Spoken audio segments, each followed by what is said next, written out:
Okay, folks. So, hi, this is Dr. Frank Perez. I am the instructor for Ethnic Studies 1, the summer class that you'll be taking. This is a 6-week course. And we'll be doing this over the next few weeks. And this video is to explain the syllabus, to go over Canvas and the modules so you understand how to complete all activities related to the course. And I will briefly mention some of the assignments, but all assignments that you'll do in this course have an associated explainer video, which I'll show you where you can access those on the Canvas shell. So first, let's take a look at our course.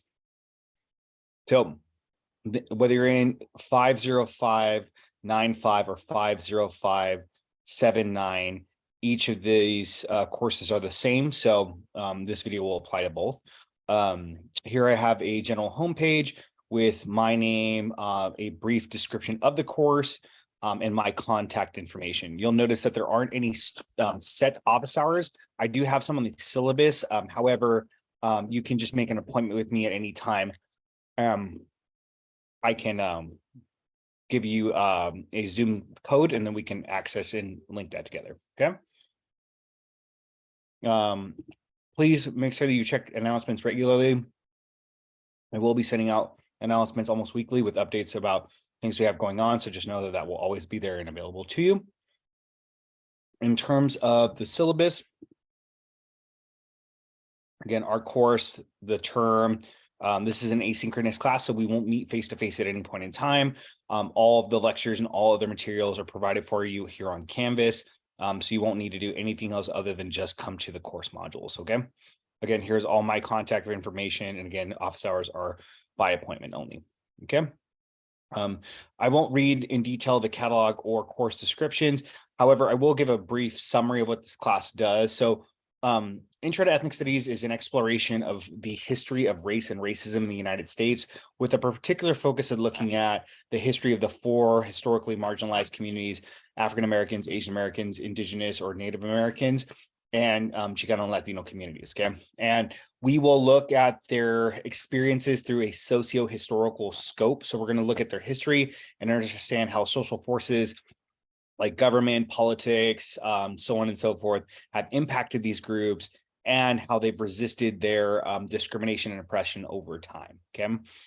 With that, we will get into some heavy topics. We will do a whole set of units on race and racism, and intersectionality and sexism and other types of gender-based discrimination. So with that, understand that these are some hot button topics. We are in a politically charged moment. So we will explore these through an academic-based lens. Much of what has been provided for you here comes from academic sources and comes from scholarly conventions, meaning that they've been approved by governments, universities. While yes, some of this may seem as opinion, but much of what I will present here is historical fact, okay? There are 5 major learning outcomes that you will be fluent with or have to take away with after completing this course, particularly that you'll be able to understand and analyze the concepts in ethnic studies like race and ethnicity, racialization, equity, ethnocentrism, Eurocentrism, white supremacy, self-determination, liberation, decolonization, and anti-racism. You'll be able to apply theory to certain historical events and understand these as it relates to those 4 historically marginalized communities that I've talked about earlier. We'll look at the intersection between race, ethnicity, and other forms of difference that are affected by social hierarchies. And that's going to be class, gender, race, religion, class, gender, sexuality, religion, spirituality, national origin, immigration status, so on and so forth. So we're going to look at how people of color and women or women of color or LGBT plus poor folks, right, how their experiences are a bit more unique than just looking at women, queer folks, or people of color, okay? We'll be able to describe and understand how struggle, resistance, and social justice is experiences by these groups, particularly within their respective activist movements. And then lastly, we're going to demonstrate an active engagement with anti-racist practices, and I will have that centered around your final for the class, okay? There are a series of assignments that you will be doing over the course. Each week, you are required to do a discussion board. This consists of writing about 150-word post that responds to questions that are already provided for you. All of the discussion boards are already posted. So you can access those at any time and start completing those at your leisure. You don't have to do them week by week. You can get ahead if you would like, but I would suggest doing them in order only because each week builds on the other. Okay. These are going to be due every Sunday by midnight, and you are required to submit one discussion board post responding to the question that is presented, and then respond to 2 peers posts, meaning that you will have 2 responses, but it will be to 2 different individuals. Okay, so 3 total posts, 1 response, 1 discussion board post, 2 responses, but the responses need to be to 2 different people. Okay.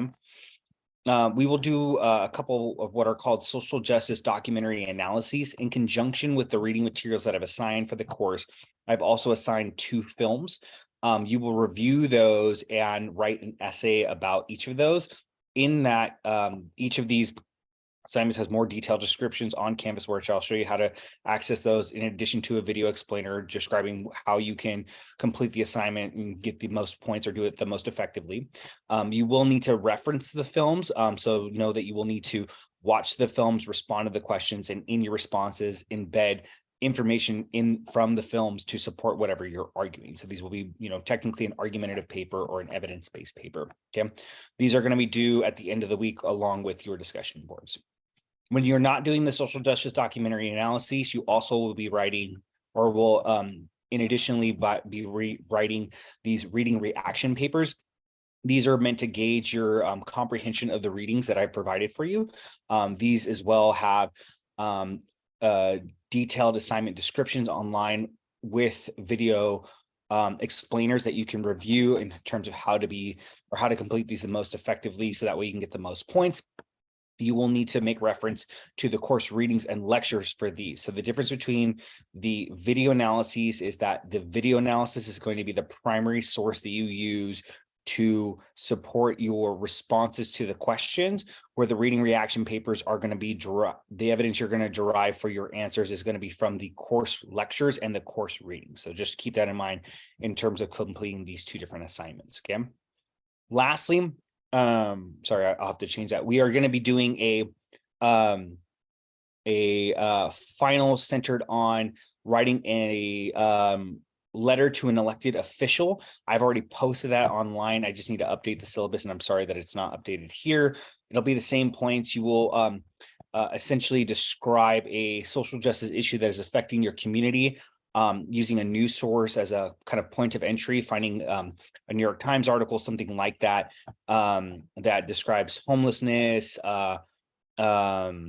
poverty, police brutality, mass incarceration, immigration, whatever that looks like, and then frame that letter towards some elected official, Joe Biden, Gavin Newsom, Rex Reardon, whoever that is, and ask them to, or encourage them to understand what the issue is, and then you will provide solutions. And again, the assignment descriptions are going to be posted on Canvas that will give all the details on how to do this most effectively, and there's a video that explains it as well. Okay, here are the points breakdowns for the course. So your discussion board posts are going to be worth 10 points or 10% of your overall grade, meaning that if you do not do these, you would lose an entire letter grade. The video analyses are worth 40 points, or almost half of the allotted points for the course. So these are very important for you to do. The reading reaction papers are going to be 30 points total, or 30% of your overall grade. And your final project is 20% or 20% or 20 points out of your total final grade. Excuse me. I'm sorry. So as you can see, no one assignment can torpedo your grade. But if you were to not do any of the video analyses, you would not pass the class. If you were not to do any of the reading reaction papers, the highest grade you could get is a C. If you missed the final project, the highest grade you could get is a B. Okay. And then the entire class is out of 100 points. So be sure that you understand that in terms of how to calculate your grade as you complete things, knowing that if you've gotten a 10 out of 10 on all discussion boards, and that's the only thing that you've been graded on, then you've gotten an A in the class, right? And so on and so forth. Here you can see a kind of grading breakdown of how you understand your grades within position. However, LBCC, along with all California community colleges, does not use a plus minus scale for grades, meaning that whether you have an 90 or a 99% in the class, you get an A automatically. If you have an 89 to an 80, that means you get a B. Okay. I will say that my grading methodology is to usually round up, meaning that if you were at an 88.5 or above, I will most likely kick you up to the next letter grade, rather than keeping you at your current grade or moving you down. I do not usually knock students down in their grade. I will only move students up. Okay. Next, I just want to go over the course codes of conduct and course policies. So as I mentioned earlier, this class is going to get into some heated topics and debates. With that, that's going to make people feel uncomfortable. And we need to kind of own that uncomfortableness and get through some of these topics. We as people of color and folks from marginalized communities have been enmeshed in this uncomfortableness for the entirety of our history. And so it is our job, both academically and activistically, to sit in this uncomfortableness, to understand the issues, to understand its origins, and then take proactive steps to correct this, right? And the best way you can do this is by, one, becoming educated, and then using the education or the knowledge you gain from this class to be a more informed voter, right? To vote on policies that will effectively change some of the issues, right? Whether that be rent control, whether that be curbing mass incarceration, whatever that looks like, right? This is a process of doing that. With that, though, people will have a variety of different experiences and different opinions about these topics.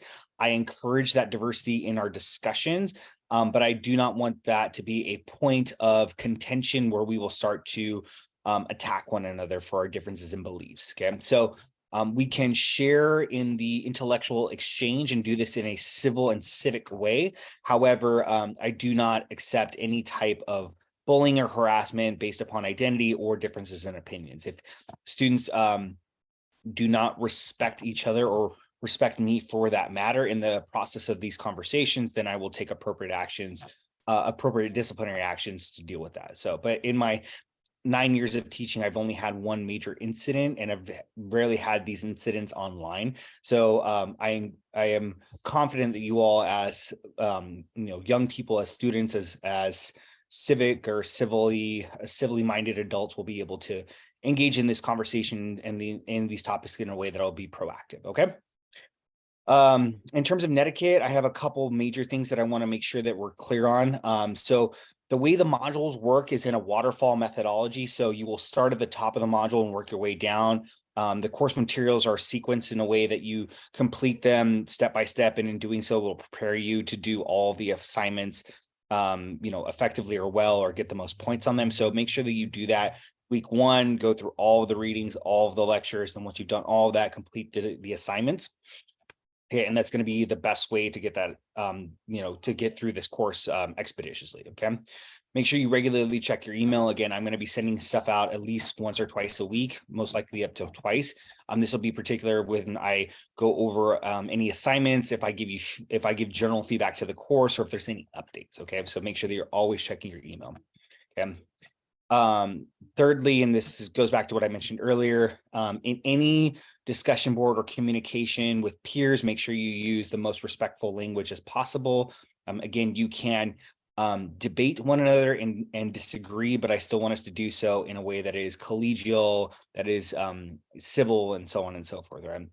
Lastly, if there is any issue that you're facing at any point in time in the class, you cannot access a video, you're having a problem turning in an assignment, there's something wrong, get with me ahead of time. Do not do it 2 days later. Do not do it 3 days later. Do not do it after that. Okay. It is really important that we are on top of this. Okay. I'm going to explain this for 2 reasons.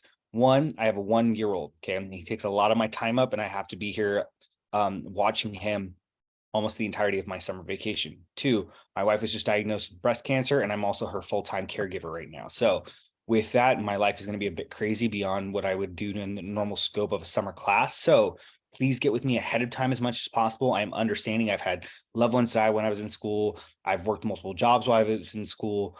I've done a variety of different alternative things that have been going on while I've been in school. But I do not condone doing things after the fact, right? So if you know ahead of time that you're not going to be able to make an assignment, you know ahead of time that there's something that's wrong, please communicate with me as soon as possible, and we can address those issues expeditiously. Okay. Lastly, I do have a really strict email communication policy, and this is really key because, as you can imagine, my life is crazy. And then secondly, I get inundated with 1,001 emails almost every day. So it's really important for you whenever you are starting an email. It doesn't have to be constant throughout all the email chain, but whenever you're starting an email with me, to use this framework, right? So dear Dr. Frank or Frank, I go by both. So you can go call me by my first name, or you can call me Dr. Frank if you feel to be more formal. Hello, my name is blah, blah. I'm in Ethnic Studies 1, and I'm in section 50579, right? And then give me whatever your spiel is. I'm having issues accessing the course. I don't know how to complete this assignment. Can you clarify the citation method, whatever that looks like, right? And then end your email with your preferred name. So if you are Jonathan, want to go by John. If you're Lexi, but you want to go by Paige, whatever it looks like, that's totally fine. Just get with me, or end that email with whatever name you'd like me to call you by. Okay. I will do my best to respond within 48 hours of the general work week, meaning if you email me on Monday, I will get back to you no later than Wednesday. Okay. If you email me Thursday, I will try to get back to you by Friday, but most likely I won't get back to you until Monday. Okay. Over the weekend, I do not check emails. As you can imagine, I'm with my family, and I'm particularly doing a lot of caretaking and caregiving right now. So it may be a little bit if you email me over the weekend, if something is an issue. That's why I've also made all the assignments due on Sunday, because if you need to email me Monday that something went wrong, then you know that you can do it then. Okay. If you do not email me in this format, though, I will not respond, and I will not take crap for not responding. Okay. So it's very important that you professionally communicate with me and with any of your other instructors. I was a community college student. All of my instructors throughout the entirety of my academic experience and professional experience all expected this of me. And so I expect the same of you, given that, we are in a digital age, and this is a much more appropriate way to communicate with folks via email. Okay. Lastly, I reserve the right to make any changes to the syllabus depending on the class's overall academic growth and progress. However, if I do make any changes, which most likely would be extending assignments or making provisions about assignments, I will let you know ahead of time, and do so in a way that will not, catch you off guard. Okay. So just know that my job is not to, get you or to set you up for failure. It is my job to set you up for success. And if I need to make any changes, I will do so in a way that is equitable and reasonable. Okay. Beyond that, I provided a bunch of nice links here for any of the sources that you need. You won't need this because, as you probably have maybe noticed already, or you haven't yet, there are no textbooks for this course. I've provided all the readings for you. So just know that there's nothing that you have to actually buy. Okay. And then the rest of this is just kind of the general statements in case you need assistance in terms of identity support, basic needs. And then the last two major policies are going to be makeup and late work, and academic honesty. So makeup work or late work, I usually do not take this, and I'm going to be a hard one on this for two reasons. One is that the only real way for me to do makeup work or late work is to have you email me that. And oftentimes when students email me work, it gets lost. So it is really important that you stay on top of your assignments and get those. If there's an extenuating circumstance, for some reason, I may accept late work, but most likely not. As you can tell, there are no exams for this class. It's only essays. So you won't have to worry about anything to do with makeup exams, nor will you have to have any extra provisions in terms of extra time for test taking. Okay.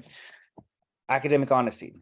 Academic honesty is super important for two reasons. One, ethnic studies is founded on the principle of understanding our lived experiences and having that be a part of the dialogue that brings us together in conjunction or within conversation of these social histories. So it's really important for me to hear from you, and to hear from you candidly about these topics, because your voice has as much academic value as anything that I can assign to you. So it is more imperative for you to write from your own perspectives than to copy and paste for somebody else. Because one, it's disingenuous, and two, it's technically cheating, right? So please, as we get through this material, consider writing from your own perspective, because I really like to get to know students, and part of the way that I get to know you all is through your writing. So use that as a vehicle to let me understand who you are, and I will hopefully get to give you some feedback through the process of the course to have some kind of exchange, since we won't actually get to meet, right?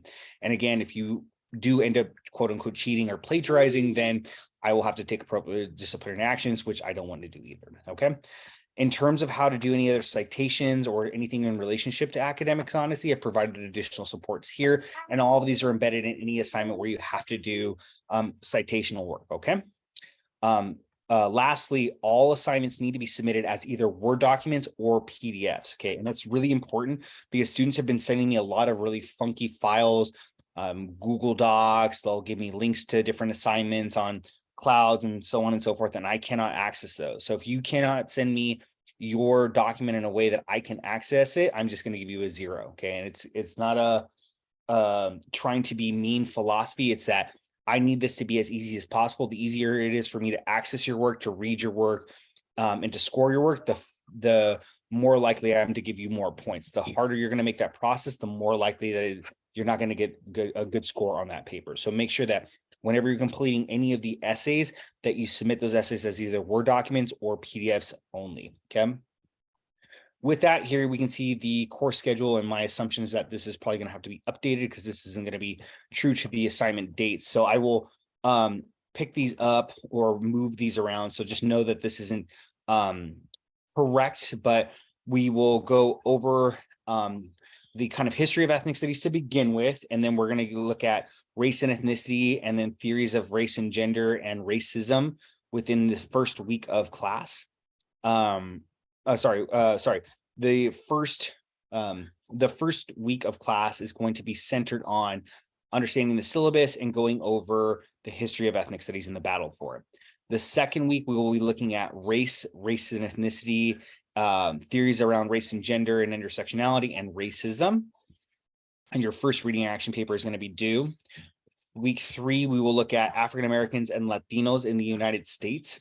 And you will review your third discussion board post and your second reading reaction paper to complete this assignment. This is going to be the heaviest lift of the whole week because it has the most reading.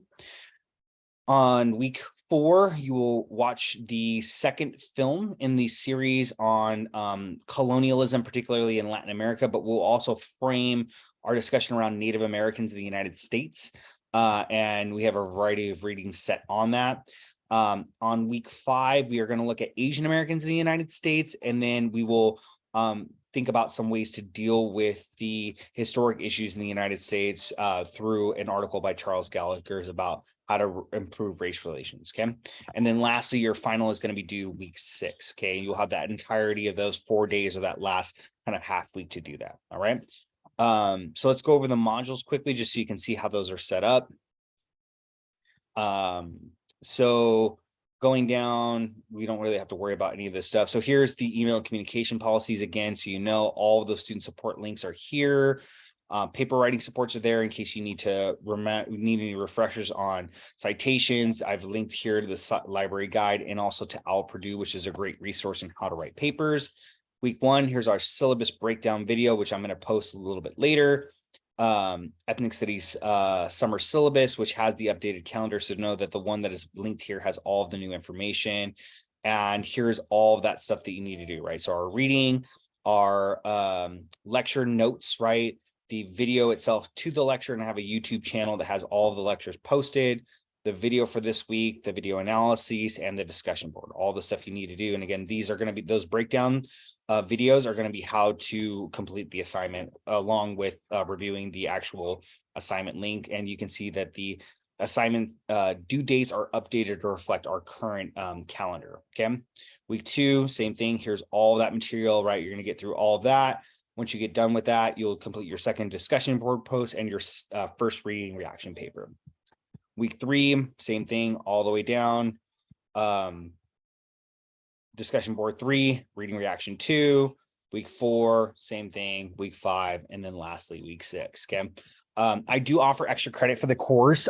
There's not a whole lot of opportunities and options for this, but if you do take your papers to the tutoring center, if you take at least 2 papers to the tutoring center for any kind of review, and this is just to have an extra set of eyes, or if you email me to ask for some feedback on a paper before submitting, I will give you extra credit for doing so. So if you go to the Writing Center will send me an email showing that you attended and sought, support on a particular assignment. And if you email me, obviously I'll have a digital record of that. So you can do that as well. All right. So with that, that's pretty much it for us. So go ahead and get started on all of the work. You do have 2 assignments due this week, which is the video analysis 1 and your intro discussion board posts. Those are super important to get done by Sunday. So if you need any supports, please email me or contact me as soon as possible. And with that, I look forward to getting to know you over the course of this semester. And please let me know if you need anything else. If not, I will see you next time. And thank you for tuning in.